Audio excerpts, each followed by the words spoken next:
Hello, good evening.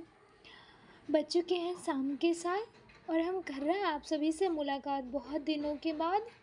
और ये chapter number भी है 7। तो चलिए करते हैं शुरुआत, ठीक है। वैसे भी बहुत दिनों के बाद फिर से 4-5 दिन हो ही गया होगा जिसके बाद वीडियो बना रहे हैं, क्योंकि आपका कोई कमेंट ही नहीं आता, ना ही एक भी लाइक आता है। देखते तो बिल्कुल भी नहीं, और जो भी देख भी लेते हैं वो तो लाइक भी नहीं करते, ना ही कोई प्यारा सा कमेंट। ऐसा लगता है किसी को पसंद ही नहीं आती। तो चलिए शुरुआत करते हैं।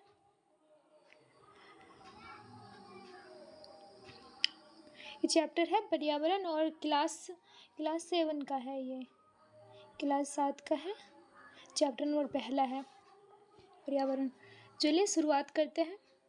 ये है, लंबी छुट्टियों के बाद जब रवि स्कूल जा रहा था तब उसने देखा कि उसके स्कूल के निकट खेल के मैदान में खुदाई हो रही थी। वही एक मैदान उसके खेलने के लिए वहां पर था। लोगों ने बताया कि वहां अनेक फ्लोटों वाली एक बड़ी इमारत बनेगी। जब रवि को समझ में आया कि मुलायम घास, गेंदे के फूल एवं तितलियां वाली विशाल मैदान अब हमेशा के लिए नष्ट हो चुका है तो उसकी आंखों में आंसू निकलने लगे। उसने यह बात अपने सहपाठियों से बताई। सुबह सुबह की सभा में प्रधानाचार्य ने भी बहुत उदासी से कहा कि देखो कैसे हमारे पर्यावरण बदल रहे हैं। जब बहुत दिनों की छुट्टी के बाद गर्मी की छुट्टी हुई होगी, उसके बाद जब वो स्कूल खुला तब बच्चों ने आया तो देखा कि उसके पास जो खेलने का मैदान था वो मैदान तो अब रहा ही नहीं। वो मैदान अब लंबी बिल्डिंग वाला, प्लॉट वाला बिल्डिंग बन रहा है। तो उसने उदासी व्यक्त की। और आगे पढ़ते हैं, आगे क्या है।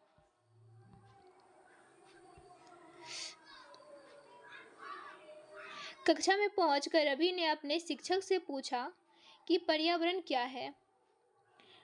जो कुछ भी आप अपने आसपास देखते हैं वो पर्यावरण है, शिक्षक ने बताया। जो कुछ आप अपने आसपास देखते हैं वही पर्यावरण है। रवि कहने लगा कि इसके साथ इसका अर्थ यह है कि स्कूल भवन, मेज, कक्षा में रखी कुर्सियां, यहाँ तक कि खुला मैदान, सड़क, कुआं, कूड़ा करकट, मेरे दोस्त, ये सभी हमारे पर्यावरण के अंग है। हाँ, शिक्षक ने कहा, लेकिन जरा रुको। कुछ वस्तुओं का निर्माण प्रकृति ने किया है, जैसे पर्वत, नदियाँ, पेड़, प्राणी, जबकि कुछ का निर्माण मानव ने किया है, जैसे सड़क, कार, कपड़े, किताब आदि। जब दो छात्र मिलकर कार्य कीजिए। अपने निकट बैठे सहपाठी के साथ मिलकर प्रकृति एवं मानव द्वारा निर्मित वस्तुओं की सूची बनाइए। शिक्षक ने ये समझाते हुए कहा कि आप अपने आसपास बैठे हुए सहपाठी के साथ प्राकृतिक और कुछ मानव निर्मित वस्तुओं के चित्र बनाने के लिए। वैसे भी आप सब बना सकते हैं। वैसे बहुत ही आसान चैप्टर है, इसमें समझाने लगे तो कुछ है ही नहीं। ठीक है, देख।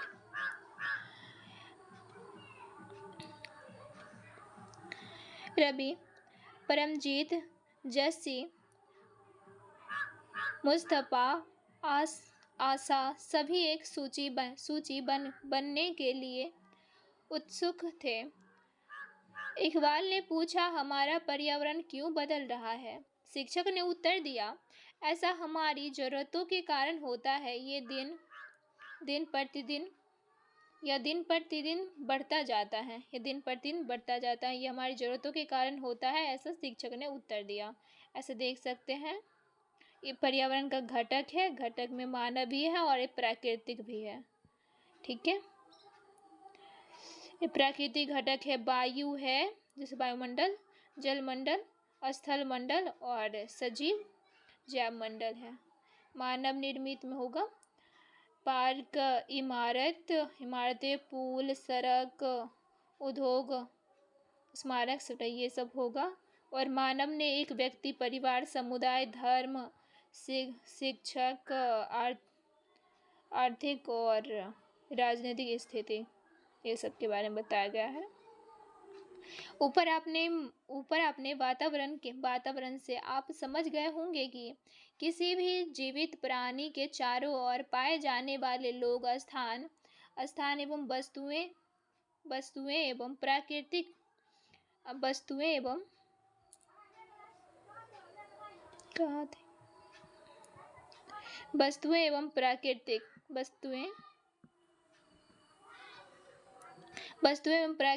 प्राकृतिक को पर्यावरण कहते हैं। यह प्राकृतिक एवं मानव निर्मित परिघटनाओं का मिश्रण है। प्राकृतिक पर्यावरण में पृथ्वी पर पाई जाने वाली सभी जीवित एवं अजीवित दोनों परिस्थितियां सम्मिलित होते हैं। ये जो है पृथ्वी पर पाए जाने वाले प्राकृतिक पर्यावरण में जीवित है, जैविक है और अजैविक दोनों परिस्थितियां सम्मिलित होती हैं। आगे बढ़ते हैं।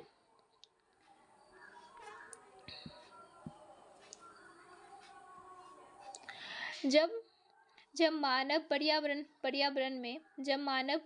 में मानव की परस्पर क्रियाएं, उसकी गतिविधियां एवं उसके द्वारा बनाई गई रचनाएं सम्मिलित होती हैं। जो मानव निर्मित जो पर्यावरण होता है उसमें मानव की परिस्थितियां, क्रियाएं एवं उसकी गतिविधियां एवं उसके द्वारा बनाई गई रचनाएं जो सब होती है वो सम्मिलित होती हैं। प्राकृतिक पर्यावरण के बारे में समझते हैं आगे, ठीक है। आप लोगों को वीडियो पसंद आ रही होगी तो लाइक कर दीजिएगा, थोड़ा भी पसंद आ रही होगी फिर भी कर दीजिएगा, ठीक है। सब कंजूस बन के बैठे हुए हैं, कंजूसी करते रहते हैं।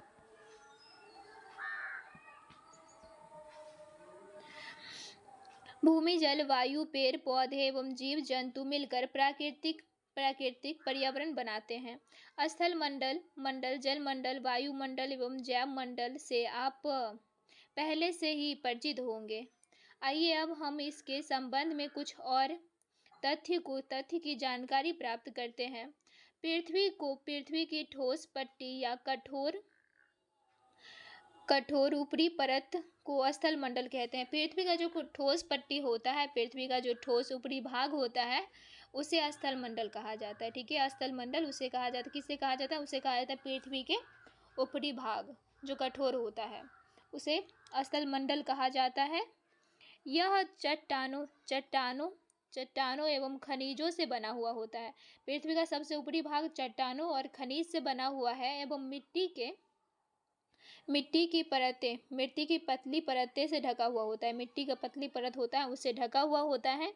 यह परत पठारी, मैदान, पट्टी आदि जैसे विभिन्न स्थलाकृतियों वाले विशाल क्या होता है? विशाल धरातलीय होता है। ये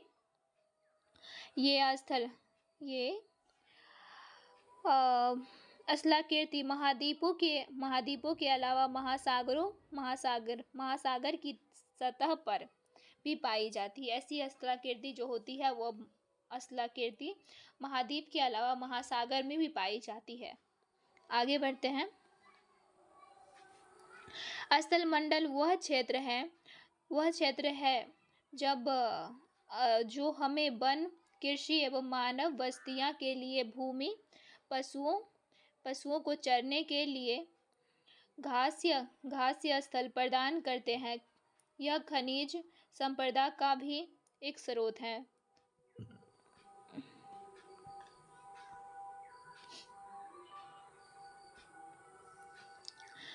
जल के क्षेत्र को जलमंडल कहा जाता है। जल का जो क्षेत्र होता है उसे जलमंडल कहा जाता है। यह जल के विभिन्न स्रोतों जैसे नदी, झील, समुद्र, महासागर आदि जैसे क्षेत्र जलाशयों से मिलकर बनता है। यह सभी प्राणियों के लिए आवश्यक होता है। ये जो विभिन्न महासागर आदि जैसे विभिन्न है, वो विभिन्न क्षेत्र होता है, जलाशयों से मिलकर बनता है। यह प्राणियों के लिए बहुत आवश्यक ही होता है। समझ गए? आगे बढ़ते हैं। पृथ्वी के चारों ओर फैली वायु की पतली पट्टी को वायुमंडल कहते हैं। पृथ्वी का गुरुत्वाकर्षण बल अपने चारों ओर से वायुमंडल को थामे रखता है। यह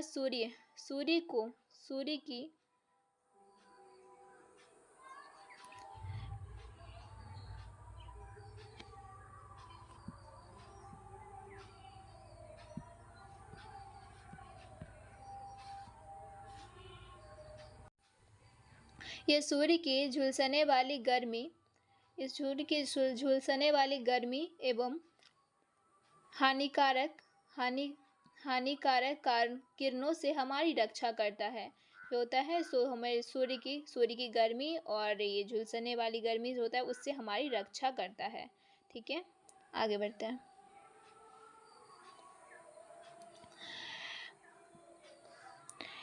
कई प्रकार के गैस धूल कण एवं जलवाष्प उपस्थित रहते हैं। वायुमंडल में परिवर्तन होने से मौसम एवं जलवायु में परिवर्तन होता है। पादप एवं जीव जंतु मिलकर जैव मंडल या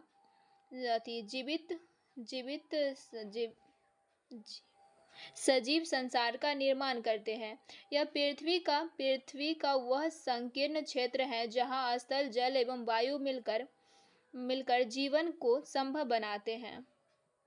यह ऐसा क्षेत्र है जो जलवायु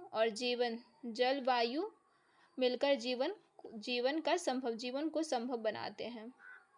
परितंत्र को समझते हैं अब। रवि की कक्षा में एक एनसीसी कैंप में जस्सी ने आश्चर्य से कहा कि कितनी मूसलाधार वर्षा हो रही है। मूसलाधार वर्षा हो रही है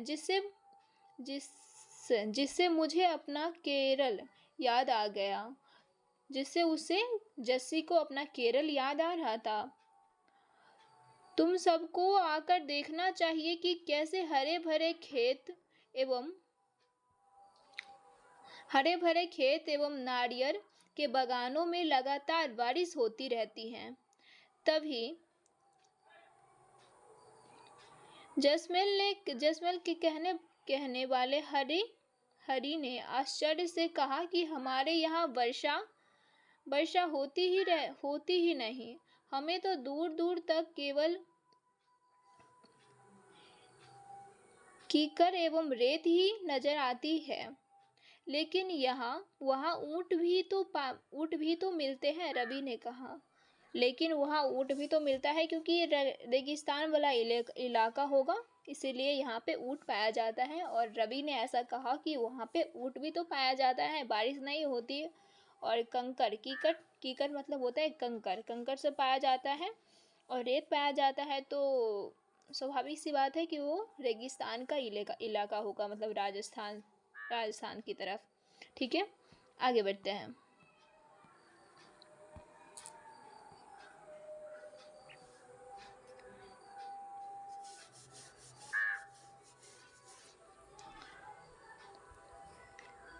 हीरा ने कहा, ऊंट तो मिलेंगे ही। जब तुम हमारे रेगिस्तान आओगे तो तुम्हें सांप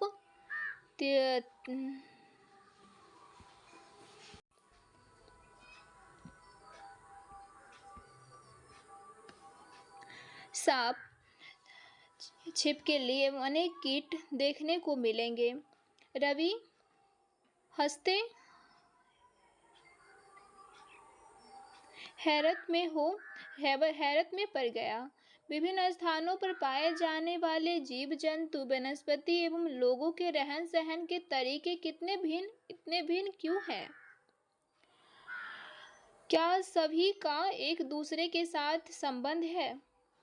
बिल्कुल, बहुत संबंध है, शिक्षक ने कहा। सभी पेड़ पौधे, जीव जंतु एवं मानव अपने आसपास के पर्यावरण पर आश्रित होते हैं। प्रायः प्रायः वे एक दूसरे पर भी आश्रित होते हैं। जीवनधारियों का आपसी एवं अपने आसपास के पर्यावरण के बीच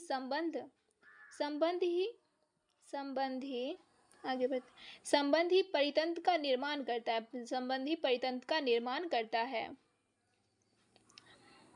है। अधिक वर्षा वाले वन, घास स्थल, रेगिस्तान, पर्वत, झील, नदी, महासागर एवं छोटे छोटे तल पर भी एक परितंत्र हो सकता है। जहाँ पर अधिक वर्षा एवं वन, घास स्थल, रेगिस्तान, पर्वत, झील, नदी, महासागर एवं छोटे छोटे तल जहाँ पे होते हैं वहाँ उसे परितंत्र कहा जाता है। क्या आपको लगता है कि जिस पार्क में रवि एवं उसके मित्र खेलते थे वह भी एक परितंत्र का हिस्सा था? जी बिल्कुल ही, वो मतलब ऐसा लगता है कि वो भी एक परितंत्र का हिस्सा था। हरा भरा घास ओस था जहाँ पे रवि और उसके दोस्त खेला करते थे, जो कि अब बिल्कुल वहाँ पे घास उसको हटा दिया गया है और बिल्डिंग का निर्माण हो रहा है, जिससे उसके खेलने के लिए अब तो जगह ही नहीं रही। तो वो भी परितंत्र का ही एक हिस्सा था। ठीक है, आगे बढ़ते हैं। मानव पर्यावरण थोड़ा सा और बाकी है, उसे भी कर लेते हैं। ठीक है, आई होप सो कि आप लोग को अच्छा लग रहा होगा वीडियो। ठीक है, बढ़ते हैं आगे। मानव पर्यावरण। मानव अपने पर्यावरण के साथ पारस्परिक क्रिया करता है उसमें अपनी आवश्यकताओं के अनुसार पर्यावरण परिवर्तन करता है। प्रारंभिक मानव ने स्वयं को प्रकृति के अनुसार बना लिया था। उसका जीवन सरल था एवं आसपास की प्रकृति से उसकी आवश्यकताएं पूरी हो जाती थी। समय के साथ कई प्रकार की आवश्यकताएं बढ़ी। मानव ने पर्यावरण का उपयोग अपने परिवार उसके परिवर्तन मानव ने पर्यावरण के उपयोग और उसके परिवर्तन करने में कई तरीके सीख लिए, जिसमें फसल लगाना, पशु पालना एवं अस्थायी जीवन जीना सीख लिया। पहिए का आविष्कार हुआ। आवश्यकता से अधिक अन्न उपजाया गया। आवश्यकता जितनी थी उससे भी अधिक अन्न को उपजाया गया। वस्तु विनिमय पद्धति का विकास हुआ। व्यापार प्रारंभ हुआ एवं वाणिज्य का विकास हुआ। औद्योगिक क्रांति में बड़े पैमाने पर उत्पादन प्रारंभ हो गया। परिवहन तेजी से प्रारंभ हुआ। परिवहन जो था वो बहुत तेजी से प्रारंभ हुआ और सूचना क्रांति के रूप में विश्व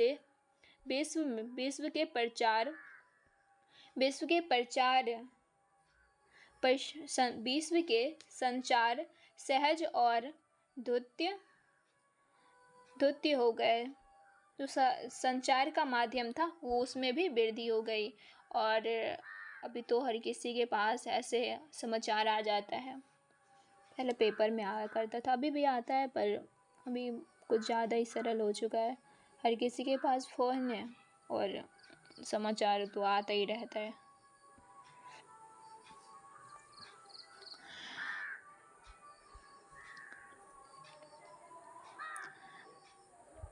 क्या आप जानते हैं कि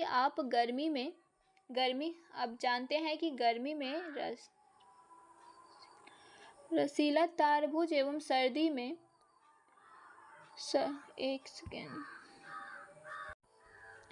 क्या आप जानते हैं कि आप गर्मी में रसीला तरबूज एवं सर्दी में भुना हुआ मूंगफली खाना क्यों पसंद करते हैं?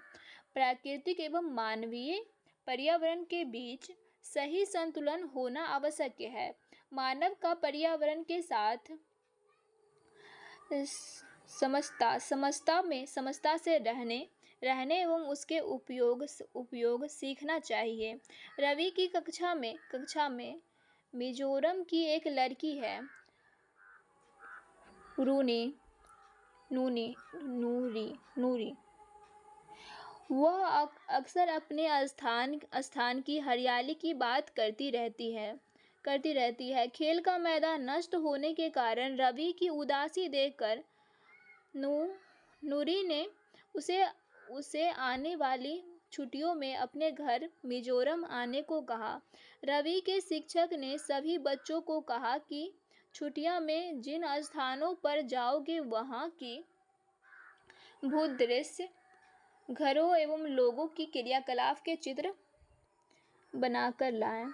उस शिक्षक ने कहा कि सभी बच्चों से कि वो जहाँ घूमने जाएंगे वहाँ से चित्र लेके, मतलब जो चीज़ देखेंगे उसका चित्र बना के लाना है। ठीक है, तो ये चैप्टर हो गया समाप्त। बहुत जल्दी नहीं समाप्त हो गया, मुझे लगा कि लग जाएगा 1 घंटा करीब। हो गया समाप्त। आप लोगों को वीडियो पसंद आ रही होगी, तुम पसंद आई ही होगी, ऐसा लगता है कि आ रही होगी आप लोगों को पसंद आई होगी तो लाइक शेयर सब्सक्राइब करिएगा। Thank you so much and bye bye. मिलेंगे फिर कभी, मिलेंगे हर शाम के 7 बजे। ठीक है, लगातार मिलेंगे, हर बार बोल के फिर नहीं मिलते, इस बार मिलेंगे शाम के 7 बजे, याद रखिएगा। और इसका PDF चाहिए होगा तो टेलीग्राम लिंक इस वीडियो के डिस्क्रिप्शन में डाल देंगे, वहाँ से ले लीजिएगा। ठीक है, बाय बाय, टाटा।